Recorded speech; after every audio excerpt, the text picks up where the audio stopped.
Hi, everyone. I hope that your week before spring break is going very well and that today will be as simple for you as possible.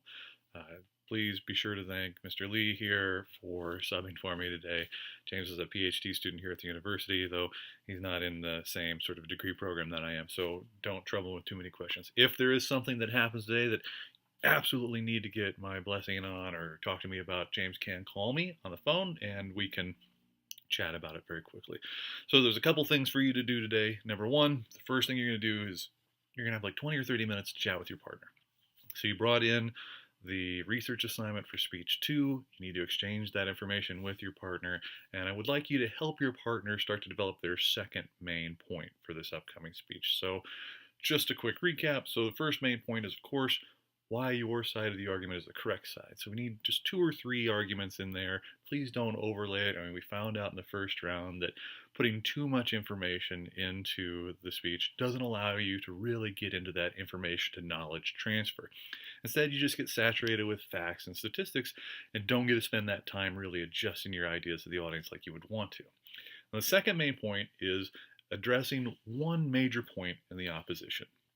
Please don't go beyond that because again, you're just not going to have time to make that information a knowledge transfer. So find one really big solid point that your partner has and then help them or help each other find a way to refute that point. And that's your second main point. It won't be quite as long as the first main point, but showing that your opposition isn't really presenting the strongest possible argument is one of those great ways to strengthening your own argument. Let me remind you one more time that your opposition isn't your partner, it's the other side of the argument. You're not to defame your partner, you're not personally attacking your partner, you don't even need to mention your partner for that matter. Just know that you're trying to make the best possible argument for your side that you can.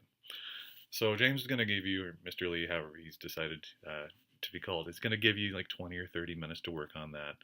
And then you'll have a little bit of a break, like 5 minutes, 10 minutes to get yourself in a new mindset. And he's going to hand out the exam. The exam's blue book. It's 5 or 6 questions. I should probably know that off the top of my head, but I don't. James has the exams there with him. It's blue book, essay questions. Let me remind you one more time. Don't write as if you're writing to me. Write as if you're writing to somebody that doesn't know these things. Be sure that you answer everything as thoroughly as possible. There's a bunch of points attached to this, and I want to make sure that you get them all. And expediency isn't always the best way to approach an exam like that. You're supposed to have 1 hour to take the exam, so we can go just a little bit over. Don't stretch that out. I mean, Mr. Lee's there on his own good graces to help us out there. And nobody else gets that amount of time to take the exam in our other 103 courses, so we can't push that too far. The other thing to remind you about on the exam is please be sure your name is on the blue book.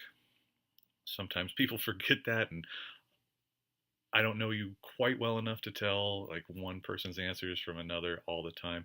And then you need to hand the blue book and this little white sheet of paper that James is going to hand out to you both. Like, we need both those things back. So your written answers, and then the questions themselves.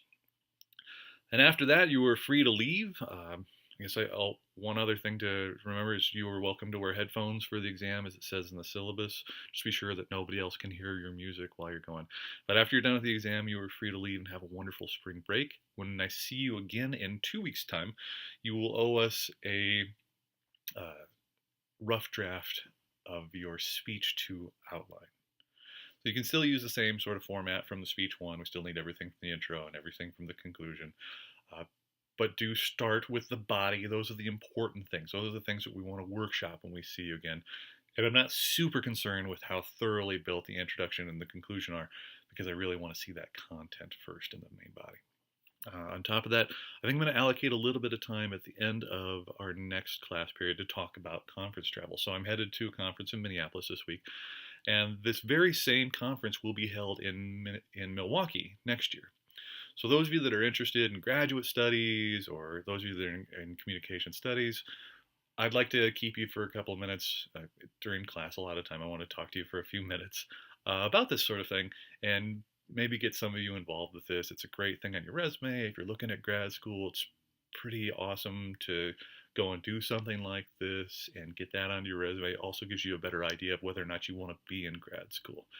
So look forward to that if that's something you're interested in. If not, then look forward to having like 15 minutes away from me at the end of class. Anyways, that's about it, folks. I guess I don't really have anything more special to say there. I will see you in a couple of weeks, and I hope that you have a wonderful amount of time off. And stop recording. Bye.